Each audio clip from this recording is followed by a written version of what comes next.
കർത്താവായ യേശു ക്രിസ്തു എൻ്റെ ജീവിതത്തിൽ ചെയ്ത അത്ഭുതകരമായ പ്രവൃത്തിയെക്കുറിച്ച് നിങ്ങളുമായിട്ട് പങ്കുവയ്പ്പാൻ ഞാൻ കർത്താവിൽ ആഗ്രഹിക്കുന്നു, കർത്താവിൽ ശരണപ്പെടുന്നു. ഞാൻ കർത്താവായ യേശു ക്രിസ്തുവിനെ സാക്ഷിക്കുമെന്ന് ഒരിക്കലും വിചാരിച്ച വ്യക്തിയല്ല. അതിൻ്റെ കാരണം, രണ്ട് കാരണങ്ങളുണ്ട്. ഒന്ന്, ഞാൻ ഒരിക്കൽ ഇപ്രകാരം പറഞ്ഞിരുന്നു, ഇത് അമേരിക്കക്കാരൻ്റെ മതമാണ്, അവരുടെ പണം കൊണ്ട് മതപരിവർത്തനം നടത്തുന്നു എന്ന് പറഞ്ഞ് മാർഗത്തിന് വിരോധമായി നിന്ന ഒരു വ്യക്തിയാണ്. രണ്ട്, എന്നേക്ക് 16 വർഷങ്ങൾക്ക് മുൻപ് ഈ ലോക ജീവിതത്തോട് വെറുപ്പ് തോന്നി, എന്നോട് തന്നെ വെറുപ്പ് തോന്നിയിട്ട് എൻ്റെ ജീവിതത്തെ അവസാനിപ്പിക്കുവാൻ തീരുമാനിക്കുകയും ആത്മഹത്യയ്ക്ക് വേണ്ടി പരിശ്രമിക്കുകയും ചെയ്ത വ്യക്തിയാണ് ഞാൻ. അങ്ങനെയായിരുന്ന എന്നെ ഇപ്രകാരം യേശുവിൻ്റെ സാക്ഷിയായി യേശുവിനെ നിർത്തിയതിനെ ഓർത്ത് ഞാൻ ദൈവത്തിന് സ്തോത്രം ചെയ്യുന്നു. നിങ്ങൾ ചോദിക്കും, എന്താണ് സഹോദര ക്രിസ്തു യേശുവിൻ്റെ മാർഗത്തിന് വിരോധമായി നിൽക്കുവാൻ പ്രേരിപ്പിച്ച ഘടകം എന്താണ്? അത് ഞാൻ നിങ്ങളുമായിട്ട് പങ്കുവയ്പ്പാനായിട്ട് ആഗ്രഹിക്കുകയാണ്. യേശു ക്രിസ്തുമായി ബന്ധമില്ലാത്ത പശ്ചാത്തലത്തിലാണ് ഞാൻ ജനിച്ചു വളർത്തപ്പെട്ടത്. എൻ്റെ പിതാവും മാതാവും സഹോദരനും സഹോദരിയും അടങ്ങും ഞങ്ങൾ 5 പേര് അടങ്ങുന്നൊരു കുടുംബമായിരുന്നു. എൻ്റെ പിതാവും മാതാവും അവർ ജനിച്ച് വളർത്തപ്പെട്ട പാരമ്പര്യപ്രകാരം ദൈവത്തെ, അവരുടെ കാഴ്ചപ്പാടിൽ ദൈവത്തെ ആരാധിക്കുകയും അവരുടെ സങ്കല്പങ്ങളിൽ ദൈവത്തെ ആരാധിക്കുകയും ദൈവത്തെ പ്രസാദിക്കുവാൻ നേർച്ചകളും കാഴ്ചകളും മറ്റ് വിവിധമായ അവരുടെ വിശ്വാസ മാർഗത്തിനനുസരിച്ച് മുന്നോട്ട് പോകുന്ന ഒരു സ്ഥിതിവിശേഷം ഞങ്ങളുടെ ഭവനത്തിലുണ്ടായിരുന്നു. മറ്റ് സ്ഥലങ്ങളിലൊന്നും പോകാതെ തന്നെ ഭവനത്തിൽ തന്നെ അതിൻ്റെ ക്രമീകരണങ്ങൾ ചെയ്തിരുന്നു. എന്നാൽ ഒരു ഗവൺമെൻറ് ഉദ്യോഗസ്ഥനായിരുന്ന എൻ്റെ പിതാവ് എൻ്റെ 10ാം ക്ലാസ്സിൽ പഠിക്കുന്ന സമയത്ത് ചെറിയ നിലയിൽ ആരംഭിച്ച മദ്യപാനം, ചൂതുകളി, പിന്നെ അത് തന്നെ ജീവിതത്തിൽ വർദ്ധിക്കുകയും താൻ അതിനടിമയായി തീരുകയും കുടുംബത്തോടൊപ്പം പാർക്കുവാൻ തയ്യാറാകാതെ സ്വന്തം മോഹങ്ങൾക്കും താല്പര്യങ്ങൾക്കും അനുസരിച്ച്, ഇഷ്ടങ്ങൾക്കനുസരിച്ച് തനിക്ക് അധ്വാനിച്ച് ലഭിക്കുന്ന പണം ചെലവഴിക്കുകയും അതോടൊപ്പം തന്നെ കുടുംബത്തെ പോറ്റിപ്പുലർത്തുവാൻ തയ്യാറാകാതെ കൂട്ടുകാരുമായിട്ട് ചെലവഴിച്ച ഒരു സമയമുണ്ടായിരുന്നു. അങ്ങനെ വളരെ കഷ്ടതയിൽ കൂടെ കടന്നുപോയ സമയത്ത് ഏത് വിധേനയും കുടുംബത്തിൽ നഷ്ടപ്പെട്ട പിതാവിനെ മടക്കി കിട്ടുന്നതിന് വേണ്ടി എൻ്റെ മാതാവ് വിശ്വാസപ്രകാരം ദൈവത്തെ പ്രസാദിപ്പിക്കുവാനായിട്ട് പരിശ്രമിച്ച അവസാനം അവർക്ക് ജീവിതത്തിൽ ലഭിച്ച ഫലം നിരാശയായിരുന്നു. അവസാനം ഇങ്ങനെ ചിന്തിച്ചു, ഈ ലോകത്തിൽ ദൈവമുണ്ടോ എന്ന് ചിന്തിക്കുന്ന ഒരു അവസ്ഥാവിശേഷത്തിൽ എത്തിച്ചേരുകയും ആ പ്രത്യേക സാഹചര്യത്തിൽ വെച്ച് സുവിശേഷമായി ഞങ്ങളുടെ വീട്ടിൽ കടന്നു വന്ന യേശു ക്രിസ്തുവിൻ്റെ ദാസന്മാർ, കർത്താവിൻ്റെ ദാസന്മാർ മദ്യപാനിയായ എൻ്റെ പിതാവിനോട് കർത്താവായ യേശു ക്രിസ്തുവിനെ കുറിച്ച് സംസാരിച്ച് ആ പ്രസംഗം അഥവാ ദൈവവചനം കേട്ടുകൊണ്ടിരിക്കുമ്പോൾ തന്നെ തൻ്റെ ഹൃദയത്തിൽ കർത്താവായ യേശു ക്രിസ്തുവിനിൽ വിശ്വസിപ്പാനായിട്ടൊരു താല്പര്യം താൻ പ്രകടിപ്പിക്കുകയും താൻ ഇപ്രകാരം അതേ കർത്താവായ യേശു ക്രിസ്തുവിനെ താൻ സ്വീകരിപ്പാനായിട്ട് ഇടയായി. തൻ്റെ ജീവിതത്തിൻ്റെ ചോദ്യം ഇതായിരുന്നു, ഞാൻ യേശുവിൽ വിശ്വസിച്ചാൽ തകർക്കപ്പെട്ട എൻ്റെ ജീവിതത്തെ തകർത്ത മദ്യപാനത്തിൽ നിന്നും മറ്റെല്ലാത്തിൽ നിന്നും വിടിയിപ്പാൻ യേശു ക്രിസ്തുവിന് ശക്തി ഉണ്ടെങ്കിൽ ഞാൻ അതിൽ വിശ്വസിക്കാം. അതേ കർത്താവായ യേശു ക്രിസ്തു താൻ വിശ്വസിച്ചു, തൻ കർത്താവായ യേശു ക്രിസ്തുവിനെ സ്വീകരിച്ചു, തൻ്റെ പാപങ്ങളെല്ലാം യേശുവിനോട് ഏറ്റുപറഞ്ഞു.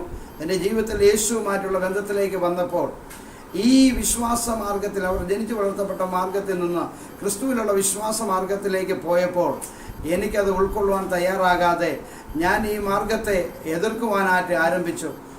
എതിർക്കുവാനായിട്ടുള്ള കാരണം, ഞാൻ വിശ്വസിച്ചിരുന്ന വിശ്വാസ മാർഗം എൻ്റെ പിതാവിൽ നിന്ന് മാതാവിൽ നിന്ന് ലഭിച്ച വിശ്വാസ പാരമ്പര്യങ്ങളിൽ മുന്നോട്ട് പോയൊരു വ്യക്തിയാണ്. ആ പാരമ്പര്യത്തിന് വിരുദ്ധമായ ഒരു പാരമ്പര്യത്തെ അഥവാ ഒരു മാർഗത്തെ കണ്ടപ്പോൾ അത് എനിക്ക് ഉൾക്കൊള്ളുവാൻ കഴിയാതെ ഈ മാർഗത്തെ ഞാൻ എതിർത്തു.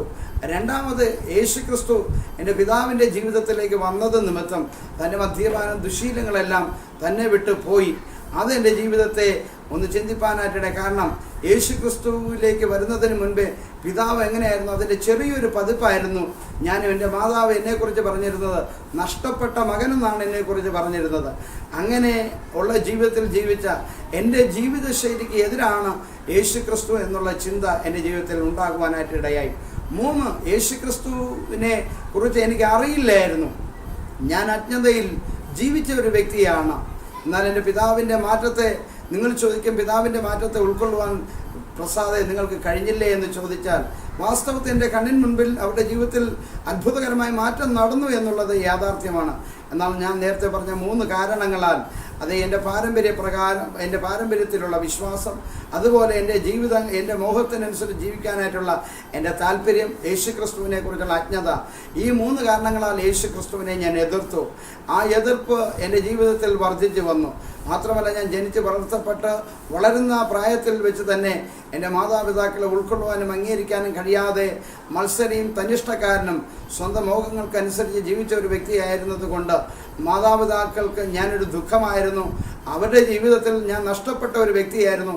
മദ്യവും അതുപോലെ തന്നെ സുഹൃത്തുക്കളുമായിട്ട് സ്വന്തം താല്പര്യങ്ങൾക്കനുസരിച്ച് മുന്നോട്ട് പോകുകയും ചെയ്ത എൻ്റെ ജീവിത അവസ്ഥയെ കൊണ്ട് എൻ്റെ മാതാവ് നെടുവീർപ്പിട്ടിട്ടുണ്ട്. അവർക്ക് ഒരു പ്രതീക്ഷയുമില്ലായിരുന്നു എൻ്റെ ജീവിതത്തിൽ ഇങ്ങനെ ഒരു മാറ്റം സംഭവിക്കുമെന്ന്. എന്നാൽ യേശുക്രിസ്തുവിൻ്റെ മാർഗത്തിന് വിരോധമായി ഞാൻ മുന്നോട്ട് പോകുന്ന പശ്ചാത്തലത്തിൽ തന്നെ എൻ്റെ ജീവിതത്തിൽ എനിക്ക് ഒരു രോഗം വരികയും ഞാൻ വീട്ടിലായിരിക്കുന്ന സമയങ്ങളിൽ എൻ്റെ കൂട്ടുകാർക്ക് ആ രോഗനിമിത്തം വന്ന് ഞാനുമായിട്ട് സമയങ്ങൾ ചെലവഴിപ്പാൻ കഴിയാതെ വന്നപ്പോൾ എനിക്ക് അവരോടും എന്നൊന്നുമില്ലാത്ത കയ്പും വൈരാഗ്യവും ഉണ്ടാകുവാനായിട്ടിടയായി. ഇങ്ങനെ ആയിരിക്കുന്ന സമയത്ത് ഈ ക്രിസ്ത്യാനികളുടെ ഗ്രന്ഥം എന്തെന്ന് അറിയാൻ വേണ്ടി മാതാപിതാക്കളുടെ ആ ബൈബിൾ എടുത്ത് ഞാൻ വായിച്ചു. അതിൽ ഇങ്ങനെ എഴുതിയിരിക്കുന്നു: യഹോവയായ ദൈവം കരുണയും കൃപയും നിറഞ്ഞവൻ, മഹാദയും ദീർഘക്ഷമയും വിശ്വസ്തതയും ഉള്ളവൻ തന്നെ എന്ന് എഴുതിയിരിക്കുന്നു. ആ വചനം വായിച്ചപ്പോൾ എൻ്റെ ജീവിതത്തിൽ എനിക്ക് എൻ്റെ ഉള്ളിൻ്റെ ഉള്ളിൽ ഇത് കൊള്ളാമല്ലോ എന്നുള്ള ഒരു ചിന്ത എൻ്റെ ജീവിതത്തിൽ ഉണ്ടായി. അങ്ങനെ ആയിരിക്കുന്ന സമയത്ത് പോൾ യോങ്കിച്ചോ എന്ന ദൈവഭൃത്യൻ്റെ ബുക്കും എനിക്ക് കിട്ടി. ഞാനത് വായിച്ചു കഴിഞ്ഞതിന് ശേഷം ഞാൻ എൻ്റെ ജീവിതത്തിൽ വീണ്ടും പഴയ നിലയിൽ മുന്നോട്ട് പോയി.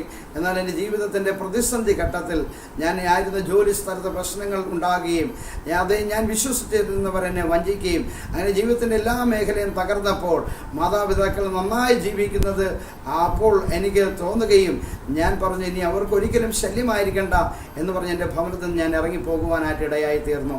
എൻ്റെ സുഹൃത്തിൻ്റെ വീട്ടിൽ വെച്ച് ഞാൻ ആത്മഹത്യയ്ക്കായി പരിശ്രമിച്ചു കൊണ്ടിരിക്കുമ്പോൾ തന്നെ ഞാൻ മുൻപേ വായിച്ചിട്ടുള്ള അതേ ദൈവത്തിൻ്റെ വചനത്തിൽ കൂടെയും ആ യോങ്കിച്ചോയുടെ ജീവിതത്തിൽ ദൈവം വരുത്തിയ മാറ്റത്തെക്കുറിച്ച് എൻ്റെ ജീവിതത്തിൽ ആ ഭാഗങ്ങൾ എൻ്റെ മനസ്സിനോട് വാദിച്ചുകൊണ്ട് മറുഭാഗത്ത് എനിക്ക് ആത്മഹത്യ ചെയ്യണമെന്നുള്ള ചിന്തയായിരുന്നു. ഞാനതിന് പരിശ്രമിക്കുകയും ചെയ്തു. എന്നാൽ 3-ാമത്തെ ദിവസം രാത്രികാലം എൻ്റെ ഭവനം വിട്ട് ഇറങ്ങി 3-ാമത്തെ ദിവസം രാത്രികാലം ആ വചനത്തിന് ഞാൻ മനസ്സ് കൊടുത്തപ്പോൾ എൻ്റെ ജീവിതത്തിൽ മദ്യത്തിനോ കൂട്ടുകാർക്കോ കായിക വിനോദങ്ങൾക്കോ സിനിമയ്ക്കോ മറ്റേതൊന്നിനും തരുവാൻ കഴിയാത്ത വലിയ സമാധാനം എൻ്റെ ഉള്ളിലേക്ക് വരികയും അന്ന് രാത്രികാലം ഞാൻ സ്വസ്ഥതയോടുകൂടി കിടന്നുറങ്ങുവാനായിട്ടിടയായി. പിറ്റേ രാവിലെ കാലം ഞാൻ എഴുന്നേറ്റ് എൻ്റെ സ്വന്തം ഭവനത്തിലേക്ക് മടങ്ങിപ്പോകുവാൻ തക്കവണ്ണം എൻ്റെ മനസ്സിൽ ക്രിസ്തുയേശു മുഖാന്തരം ഒരു പ്രേരണ ഉണ്ടായി. ഞാൻ അപ്പോൾ ഇങ്ങനെ പറഞ്ഞു: യേശുവേ, നിന്നെ അറിയാതെ ഞാൻ ജീവിച്ചു, നിനക്കെതിരായി നിന്നു, ശത്രുവായി എന്നെ നീ സ്നേഹിച്ചുവല്ലോ. ഞാൻ ജീവിതത്തിൽ ഒരിക്കലും മറ്റാരാലും സ്നേഹിക്കപ്പെടാൻ യോഗ്യനായ വ്യക്തിയല്ല, എന്നിട്ട് നീ എന്നെ സ്നേഹിച്ചുവല്ലോ. എൻ്റെ ജീവിതം ഞാൻ നിനക്കായി സമർപ്പിക്കുന്നു. കാരണം നിന്നെ സ്നേഹിക്കാതിരുന്നപ്പോഴും നീ എന്നെ സ്നേഹിച്ചു, നീ എന്നെ തേടി വന്നു, എനിക്ക് സമാധാനം തന്നു, പാപിയായ എന്നോട് നീ കരുണ കാണിച്ചു, എൻ്റെ പാപങ്ങൾ ഒക്കെയും നീ എനിക്ക് ബോധം വരുത്തി, നീ എൻ്റെ പാപത്തെ ക്ഷമിച്ചു, നിൻ്റെ മകനാക്കി തീർക്കുവാൻ അത് നിനക്ക് എന്നോട് പ്രസാദമായല്ലോ. അതുകൊണ്ട് ഇനി ഞാൻ എൻ്റെ ജീവിതത്തെ നിനക്ക് തരുന്നു എന്ന് പറഞ്ഞുകൊണ്ട് 1992 എൻ്റെ ജീവിതം കർത്താവായ യേശു ക്രിസ്തുവിന് സമർപ്പിക്കുവാനായിട്ടിടയായി. അന്ന് തൊട്ട് ഇന്ന് വരെയും എനിക്ക് കർത്താവ് നല്ലവനാണ്. എൻ്റെ ജീവിതത്തിൻ്റെ എല്ലാ സാഹചര്യങ്ങളിലും അവൻ മതിയായവനാണ്. എനിക്ക് ആവശ്യമായ സമയങ്ങളിൽ സമാധാനവും സ്വസ്ഥതയും സൗഖ്യവും ആരോഗ്യമെല്ലാം തന്ന് ഇന്നും കർത്താവിനെ വഴി നടത്തുന്നു. ജീവിക്കുന്ന യേശു ക്രിസ്തു യാഥാർത്ഥ്യമാണ്, എൻ്റെ ജീവിതത്തിൽ യാഥാർത്ഥ്യമാണ്. അവൻ വന്നതുകൊണ്ട്, യേശുവിൻ്റെ ജീവിതത്തിൽ വന്നതുകൊണ്ട് എൻ്റെ അമ്മ ഇപ്പോൾ പറയും, നഷ്ടപ്പെട്ട മകനെ ദൈവം എനിക്ക് തിരികെ നൽകി. ആ കർത്താവ് ഇന്നും ജീവിക്കുന്നു. നിങ്ങൾ തകർന്ന അവസ്ഥയിലാണോ? നിങ്ങൾ ആശ്വാസമില്ലാത്ത അവസ്ഥയിലാണോ? ജീവിതത്തിൽ പരാജയ ഭീതിയിലാണോ? നിങ്ങളുടെ ജീവിതത്തിൽ അത്ഭുതകരമായ മാറ്റവും വിജയവും ജീവിതത്തിൽ ശരിയായൊരു ലക്ഷ്യം തരുവാൻ കർത്താവ് ശക്തനാണ്.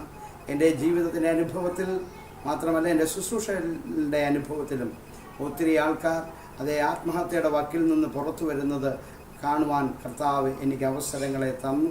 ഇന്നും അനേകർ ആ നിലയിൽ വിടുവിക്കപ്പെട്ടുകൊണ്ടിരിക്കുന്നു. മദ്യപാനത്തിന് മറ്റ് വിവിധ പ്രശ്നങ്ങളുടെ നടുവിൽ നിന്ന് ആൾക്കാർ ഇന്ന് വിടുതൽ പ്രാപിച്ചുകൊണ്ടിരിക്കുന്നു. രോഗികളെ കർത്താവ് സൗഖ്യമാക്കിക്കൊണ്ടിരിക്കുന്നു. ആ കർത്താവ് നിങ്ങൾക്ക് യാഥാർത്ഥ്യമായി തീരുവാൻ നിങ്ങൾ കർത്താവായ യേശു ക്രിസ്തുവിൽ വിശ്വസിക്കുക, അവനെ നിങ്ങളുടെ ജീവിതത്തിൽ സ്വീകരിക്കുക, നിങ്ങളുടെ പാപങ്ങളെ ഏറ്റുപറയുക, അവൻ നിങ്ങളുടെ പാപങ്ങളെ ക്ഷമിക്കും. കൂടുതൽ നിങ്ങൾക്ക് അറിയുവാൻ ആഗ്രഹമുണ്ടെങ്കിൽ താഴെ കാണുന്ന വിലാസത്തിൽ ബന്ധപ്പെടുക. ദൈവം നമ്മെ അനുഗ്രഹിക്കുമാറാകട്ടെ.